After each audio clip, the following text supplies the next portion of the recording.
तो friends, exponent और radicals वाले टॉपिक को आगे बढ़ाते हैं। आज हम पढ़ने जा रहे हैं डिवीज़न कैसे करा जाता है एक एक्सपोनेंट का। हमने पिछले वीडियो में पढ़ा था कि एक एक्सपोनेंट को मल्टीप्लाई किस प्रकार किया जाता है। डिवीज़न मल्टीप्लाई का बिल्कुल उल्टा ही होता है। डिवीज़न में जैसे मल्टीप्लिकेशन में जैसे पावर प्लस हो जाती है ना, वैसे डिवीज़न में क्या होता है, पावर माइनस हो जाती है। हमने अपने लॉ में पढ़ा था कि a की पावर m है वो डिवाइडेड बाय a की power n is equals to में a की पावर m माइनस n। तो वही चीज़ यहाँ अप्लाई होएगी। तो हम इस बार कुछ एग्जाम्पल देख के उस लॉ को क्लियर कर रहे हैं। ये एग्जाम्पल मैं इसलिए लेता हूँ ताकि मैंने जो आपको लॉ पढ़ा है वो आपको क्लियर हो जाए और आप ज़्यादा से ज़्यादा चीज़ों को कर पाएँ, प्रैक्टिकल में ला पाएँ। तो प्रैक्टिकल चीज़ों से क्या होता है, हमें चीज़ों के बारे में ज़्यादा नॉलेज आती है और वो हमारे माइंड में जो है हर चीज़ क्लियर हो जाती है। तो हम पढ़ते हैं। अब पहले हमारे पास क्या है एग्जाम्पल में 3 का क्यूब जो कि डिवाइडेड बाय 3 की पावर 6। तो मैं आपको बताऊँ डिवाइड में पावर माइनस की होती है, क्योंकि देखिए मैं इसे ऐसे लिख सकता हूँ ना, 3 का क्यूब बाय 3 का 6 मैं लिख सकता हूँ। अब यहाँ क्या है, मैंने आपको बताया था अगर पावर प्लस में होती है और उसका रेसिप्रोकल किया जाता है तो क्या हो जाती है, पावर माइनस में होती है। सेम वही काम होएगा यहाँ पे हम क्या कर देते हैं, रेसिप्रोकल कर देते हैं। और रेसिप्रोकल कर देते हैं तो ये वही मल्टीप्लाई में आ गया। रेसिप्रोकल में कर दिया तो हमने इसे ऊपर क्या आ गया, मल्टीप्लाई में आ गया। और इसका जो है पावर का साइन जो है जाएगा चेंज हो जाएगा, तो ये माइनस का 6 बन जाएगा। और मल्टीप्लाई में क्या होती है, पावर प्लस हो जाती है, तो ये 3 की पावर 3 प्लस में माइनस का 6 हो जाएगा। तो ये क्या बन गया, वही बन गया जो हमने पढ़ा था, 3 माइनस 6 डेट्स बिकम 3 की पावर माइनस की 3। ये बिल्कुल वही चीज़ बन गई। हमने लॉ में यही पढ़ा था ना कि अगर एक चीज़ को दूसरी से डिवाइड करेंगे, a की पावर m को हम a की पावर n से डिवाइड करेंगे तो बन जाएगा a की पावर m माइनस n। सिर्फ वही चीज़ आ गई।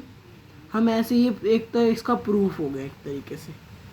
अगर आपसे कोई पूछे कि डिवाइड में माइनस ही क्यों होता है तो आप ऐसे करके दिखा सकते हैं। चलो अब और एग्जाम्पल ले लेते हैं। जैसे कि अब यहाँ पे है 5 की होल पावर 2/3 जो कि डिवाइड में किससे है, 5 की होल पावर 1/2।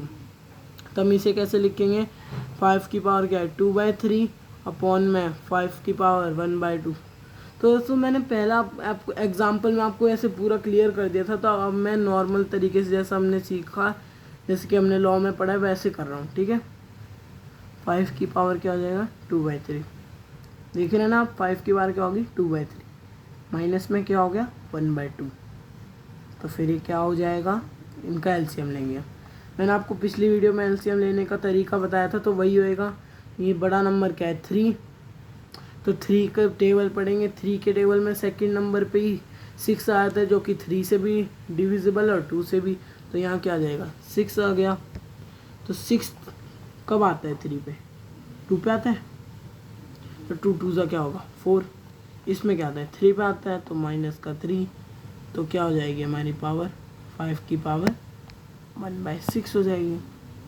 यही होगी ना, क्योंकि अगर मैं 2/3 को 1/2 से डिवाइड करूँगा तो यही बनेगा 1/6 एलसीएम लेने के बाद। अब एक और देखो, अब ये मैंने इसमें एक रैशनल नंबर था, दोनों रैशनल नंबर थे, इसमें भी दोनों रैशनल नंबर है। अब इसमें हम इसे डिवाइड करते हैं, क्या हो जाएगा ये 6 की पावर 3/2 माइनस में 6/2। तो ये क्या हो गया 6 के होल, इसमें 2 आ गया, 3 माइनस 6 हो गया। तो ये क्या बन गया 6 2, और ये क्या हो गया माइनस का 3। ठीक है, ये आ गया इसका आंसर, इनके आंसर ये आ गया, इसका आंसर ही। अब जब बेस अलग अलग है लेकिन पावर सेम है, तो यहाँ पे क्या है डिवाइड में है ना, तो बेस एक दूसरे से डिवाइड हो जाएंगे। तो अब ये तो कट नहीं सकते एक दूसरे से, तो मैं इसे नॉर्मल का नॉर्मल लिख दूंगा और इनके होल पावर में क्या आ जाएगा 3 आ जाएगा। क्योंकि हमने पढ़ा था कि अगर जब बेस अलग अलग हो पावर सेम होता है तो जो मेथड उन पे अप्लाई हो रहा हो, मतलब जो अर्थमेटिकल ऑपरेटर उनके बीच में लग रहा हो वही उन दोनों के बेस के बीच में हो जाएगा। जैसे कि अगर यहाँ पे मल्टीप्लाई होता ना तो ये दोनों एक दूसरे से मल्टीप्लाई हो जाते, ठीक है। यहाँ पे डिवाइड था तो एक दूसरे से डिवाइड हो गया।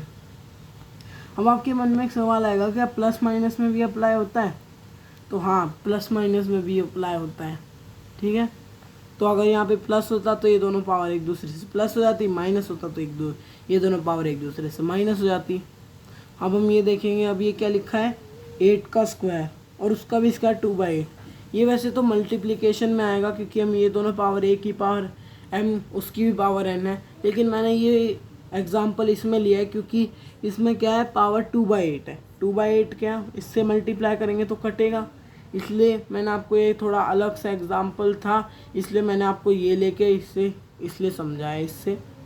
तो क्या होगा, 8 का 2 इंटू 2/8 डैट विल बिकम 1/4, और ये 2 भी इससे काटेगा तो 2, तो ये क्या हो जाएगा, ये 8 की पावर 1/2, ठीक है। ये क्या होगी, 8 की पावर 1/2 होगी। तो अब हम अगली वीडियो में तो फिर ये क्या हो जाएगी, 8 की पावर क्या हो जाएगी, 1/2 हो जाएगी, ठीक है। तो अब हम एक्सपोनेंट और रेडिकल के बारे में अगली वीडियो में पढ़ेंगे और इनके बारे में। तो इस वीडियो में बस इतना ही। Thank you guys for watching the video and I will see you next time.